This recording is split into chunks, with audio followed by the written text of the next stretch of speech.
But you'll be louder knowing that you have a mic in your hand.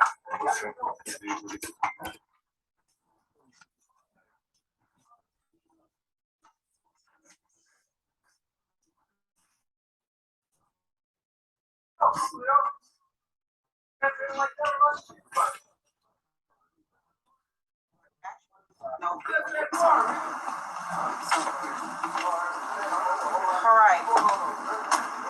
OUSD security assaulted parents and community members at the Parker Liberation School Board candidate.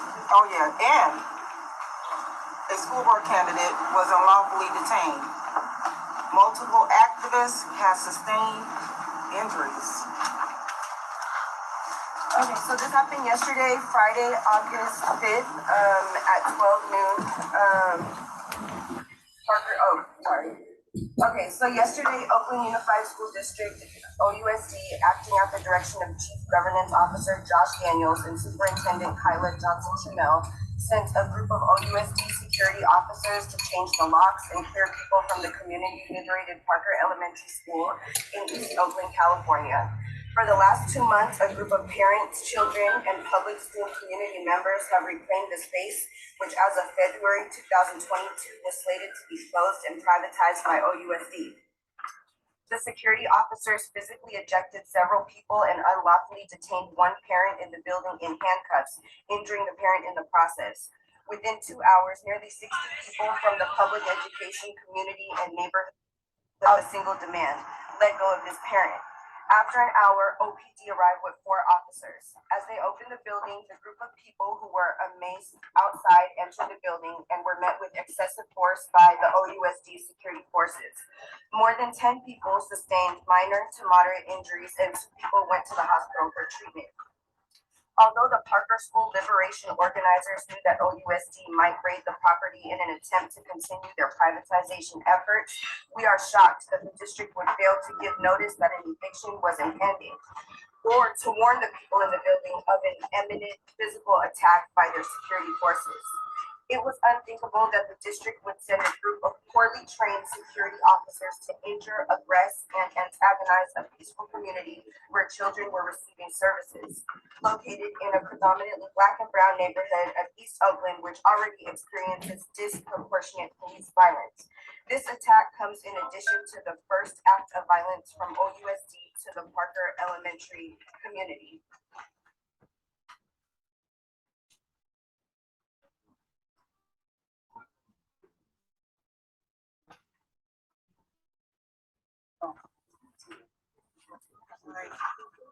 Since May 25th, the final day of classes in OUSD were for the 2021-2022 school year.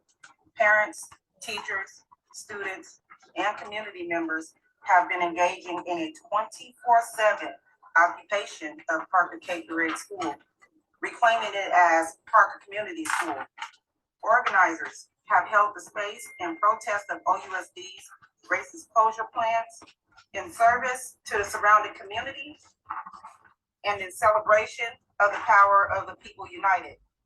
In the 72 days since the liberation began, Parker Community School has served the surrounding community in numerous and varied ways, including running the summer school program for the school-age children, youth empowerment initiatives, free food distribution, voter registration drives, and hosting community town halls and other events devoted to the arts and crafts, performances, political education, and civic engagement. Parker liberation activists also engaged in multi-level negotiations with OUSD throughout the liberation. The liberation issued demands of OUSD in early June, accumulating in a collectively written resolution calling for the reversal of school closures and its historic investments in services at the site of the district that would have closed. The liberation was able to make all of this happen despite ceaseless attempts at intimidation and harassment by numerous OUSD officials, including Chief Governance Officer Josh Daniels, Risk Management Officer Rebecca Littlejohn, Buildings and Grounds Manager Mark White, Building legal facilities, buildings, and physical intimidation and threats, spurious claims of unsafe conditions, all originally created by OUSD's shoddy site maintenance, attempts to cut off deliberations access to hot water and safe food storage, attempts to block fire escapes and emergency exit routes, and numerous other attempts at intimidation, harassment, and endangerment. This is one of the ones who was attacked. This is Max Arosma. And I'm so heartbroken by what happened yesterday, because that should have never happened. Out 72 days we have been here, we have never, not once, threatened the lives or the well-being of any board member, any security officer, or nobody, because that's not what we're doing here. We come in peace. We come in peace, and we want to continue to create peace, because that's what we need at this school and at other communities. We need peace. We need to have the right to education, the right to live, just the right to be who we are. And it seems like they don't want that for us. They don't want you trespassing. So what do you say to that? And they say they've arrested you for leaving from day one. And on many occasions, and a great concern is the children sleeping in unsafe conditions. So yeah, get close to the mic, please. Thank you. sorry, my name is Walt Velasquez. I'm a resident here for 30 years, a parent. I live up the street. I want to be really clear about that question. This isn't trespass. This is a community building. This is.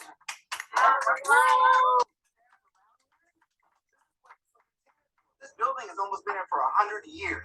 There's nobody trespassing. The only people trespassing is OUSD. That's right. On this community. And they've been doing this for almost a 20-year period of closing schools in communities that need them the most. That's right. That's right. These are racist practices. There is an ACLU right now on Rob Bonta's desk talking about civil rights violations right here in Oakland and these practices. That's So right. we will not be subjected to that rhetoric and that propaganda. That's right. My That's children right. were subjected to this 10 years ago, and we had to do the same thing that these poor parents have done. Okay? So I'm gonna let Max talk, and if you guys have questions, but we would need to make it clear to the community, not just here in Oakland and around the Bay and around the nation, that our public schools are under attack, and we're Right. not gonna allow that anymore. That's And right. OUSD sent, I would be really careful because I was here watching all this, and this is extremely, extremely emotional for all of us as parents. To watch them brutally, physically assault parents that are not doing anything violent, that are not doing anything wrong, just trying to provide a space for their children is the most powerful and most innocent and honest thing that any community member can do for their community. So let's be clear who the enemy is, That's right. That's right. who the aggressors are, who the people that are attacking our children, and that these parents and this community around us is trying to protect. And we've been trying to do this since OUSD has been closing schools in our neighborhoods for almost a 20-year period. Right. That's right. Joel, last name Velasquez, VELASQUEZ. And for transparency, I am a D6 resident and candidate for school board right now as we speak, along with That's Max. right. All right, so that's how it- All right. Yes, please. Good afternoon, everyone. Sorry if I'm not too loud. The sheriff still hurts. Oakland community's been here since the school closed. Never had any altercations. We've never been violent. This community's been a peaceful community since day one. Yesterday's attack, it was uncalled for. I personally, one of those people that got attacked. I was saved by all the personnel. I was held against my will. Thank God. I am not a violent person. I never raised my voice. I would use my hands. Yet, that did not stop anything. I want to call in for these officials in the school district to investigate and get to the bottom of this. Because the assault I suffered yesterday, the retention against my will in a building has to be taken care of. These people, these things carry consequences, and those consequences have to be taken into these people that gave those instructions and the people that gave orders to follow it, as well as the people that assaulted. I am running for a school board director number 2. That's right. So I will never show that to any children.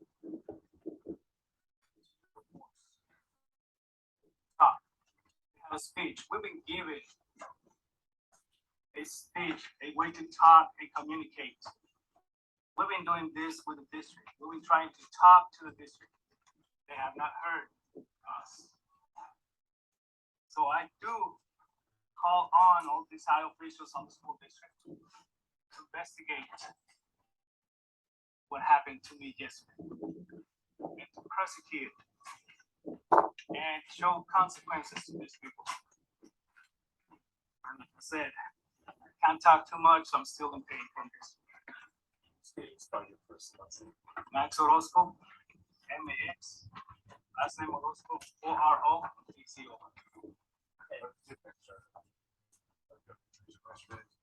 Yes, I do. I have many injuries.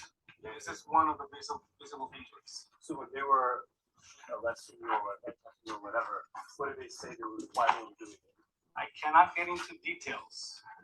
All I can say is that it happened so fast that it would take more time for me to walk from here to where you are for them to attack. Why are you in the school? We are here for the community. This is a community school. We love our children. We are trying to do a job that the district is not doing. We want to keep our kids safe. The district is failing on this. The response to a safe education and a good education is closing schools, which to me, that doesn't make sense. You open schools, you hire teachers, and you teach the kids. That's right. Not the opposite. Just real quick. The district is saying there's lots of money, you have to close these, those kids to other schools, what's your response? Why is it? Let's be very clear. This is the rhetoric, sorry guys. So this is the nonsense that the propaganda and the nonsense that OUSD.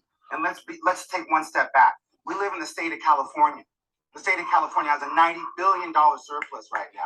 Okay, we're not in a deficit. That's right. We don't have a lack of resources. This is a choice. This is an attack. And OUSD, by their own data, is not in a fiscal crisis. Two more parts of that. We've just been approved in Oakland for community schools, sustainable community schools, which more fund is already being allocated as we speak to Oakland already. And there's already a measure on the state.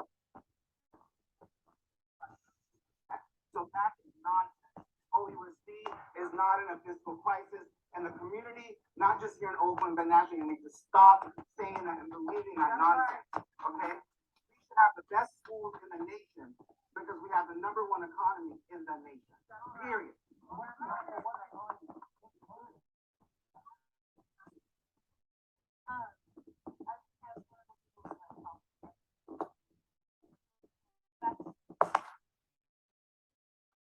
I have a concussion. The light is like kind of a bit. Sorry. Police RUI, I work with an organization called the Anti-Police Fair Project. We've been supporting these mothers in the community from day one of the school liberation, we like to call it, because this is already occupied on the land. You know, I was like thrown against a tile wall, and I just got back from the hospital. This is an attack on Black and Brown children's community who simply have the audacity of demanding to learn, right? Demanding to have equitable education. So I think it's really critical that we call out the board members who have not spoken out against what happened yesterday. So if you are on OUSD board and you haven't made a statement about this, you need to. This was a violent attack against parents and teachers, against a liberation that has been solely peaceful, that has provided direct services to this community, who has done the work that you are refusing to do. That's right. That's right.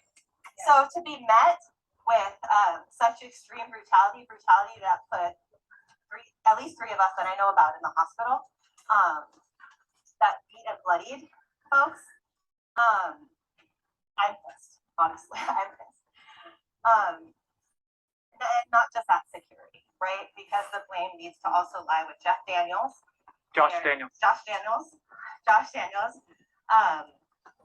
the district's lawyer, and the superintendent, Kyla. So I would challenge them. I would challenge you to call them and ask them why they feel it was appropriate to send guards in here to beat us up.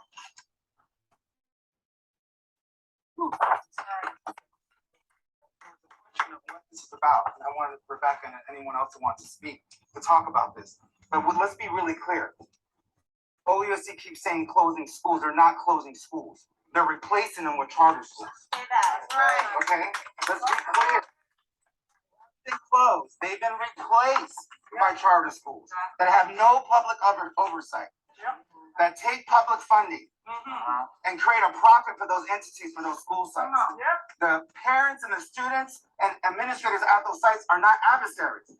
They're race baiting and splitting our communities with the same nonsense of divide and conquer. So hear that clearly. It's the entities that's the problem. And again, this isn't an Oakland problem. This is a national problem. I've traveled around the country. New Orleans doesn't have a public school system because of this. So we all need to pay attention. The public at home needs to understand what is happening to our public education, and what is the attack and the violence against our children and our communities that need this resource. This is the one and only resource we have left in our communities across this nation. And they're closing them and taking them away from us. And that needs to be understood. And Tony Thurman, where does he stand on to gather resources? I understand the community money, community school money, a lot of that's. There is a very serious conversation that needs to happen in this country around the direction of our public education system. This is not new. This has been happening now for almost 20 years, and definitely right here in Oakland, California. Okay? So the supporters of charters and the parents, that's the divide. The race baiting, that's the divide. But we all know that this is a money grab to take public funding with no oversight.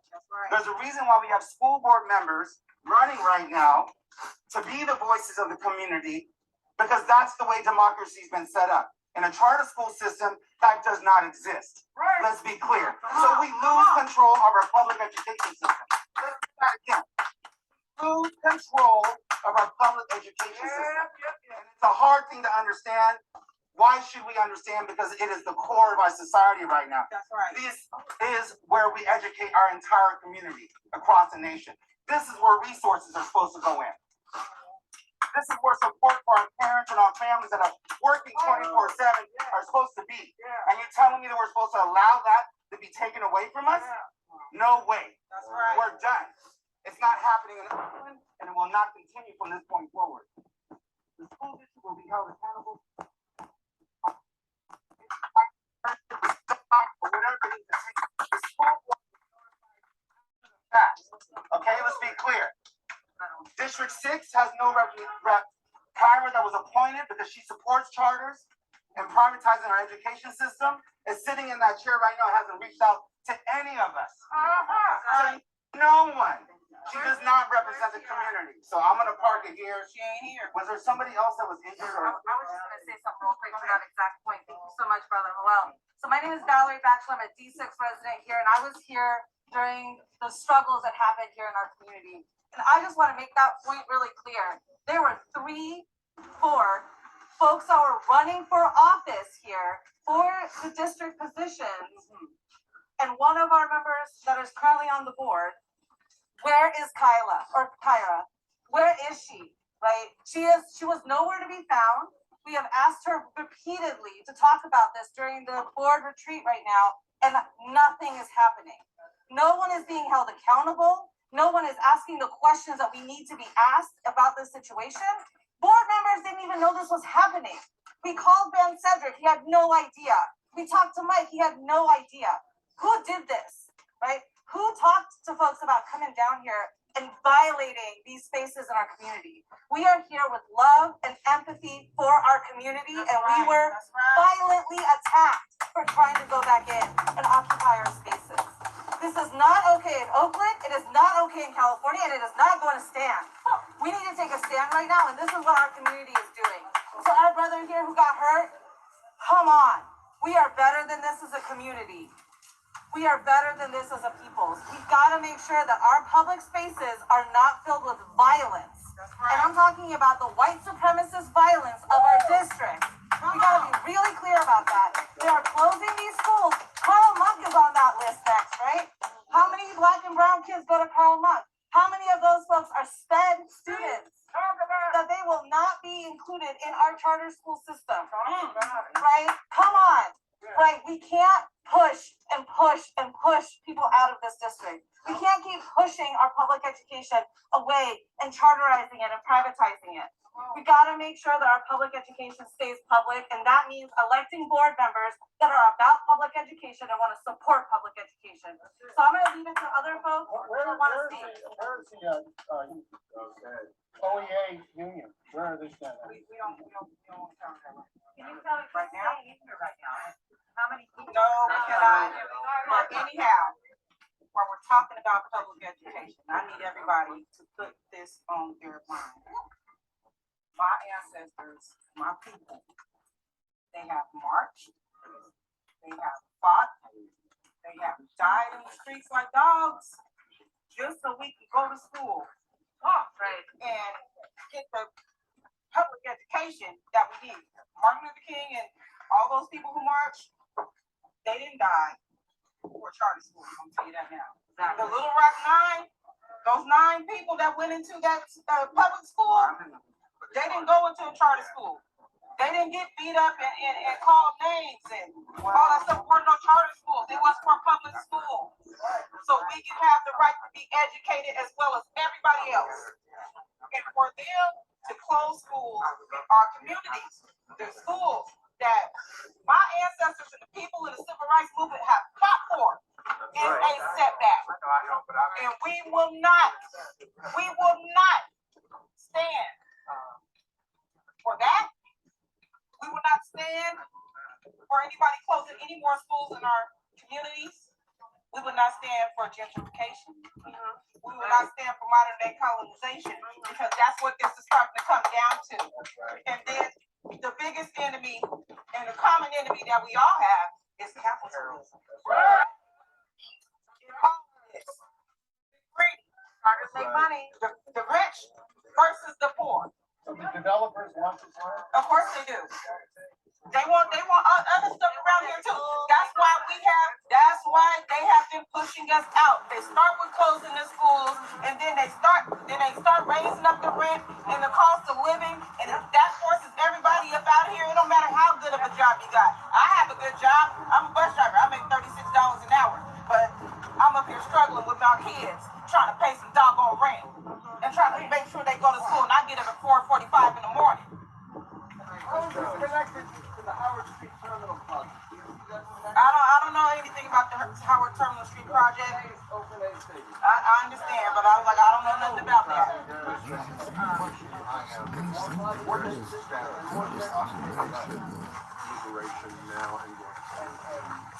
That's it. We're here to serve our community by any means necessary. We have not committed any crimes. We have not done no wrong. If anything, we have done good for our community. We have given back anything that was given to us. We have gave it back tenfold to this community. So you're in it for the long haul? Yes, yes. I think we're gonna wrap up, but I did want to say, if you are watching this and you live in this community, if you have a child at one of the schools that are facing closure, if you deeply care about this issue, come and join us.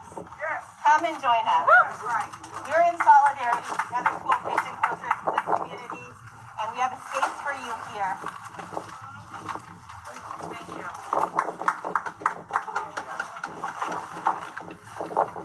Anyone else? Yeah. Just the one thing that I wanted to say, and I want everybody who's watching this, you know, we got all these news stations here. We started this back on graduation day on May 25th, and we had been fighting the school board for a long time, peacefully fighting. I mean, going to school board meetings, trying to figure out why they are insisting on closing the school, trying to fight the closure. And so we ended up staying, me and Rochelle, when our kids graduated on May 25th, and we had the best summer ever. We had over 30 kids that came back here every day, all affected by this closure, all who live in this area.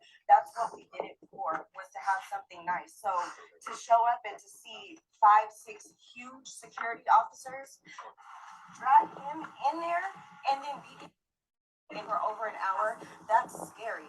That's a hostage situation. Nobody would know unless you were here seeing it. We're banging on the door trying to get him out, asking them, please let him out, please let him out. And you can look in there and see him on the floor, on the chair, bloody, in handcuffs, with 5, 6 big guys around him.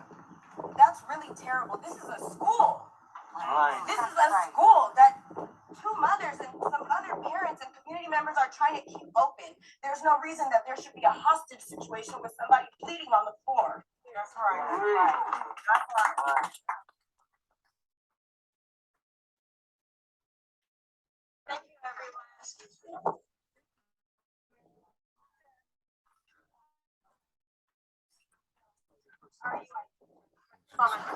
So, sure, my name is Valerie Bachelor, and it's BALARIOBACHELOR.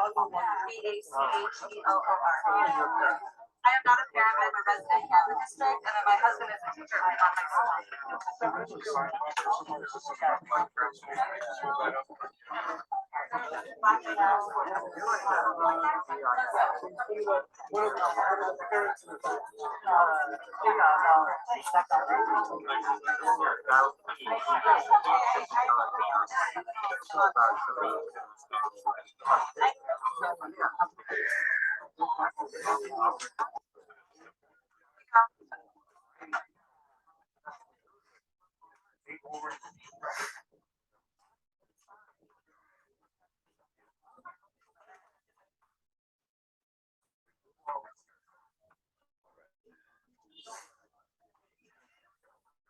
Anybody else need anything else? Yeah.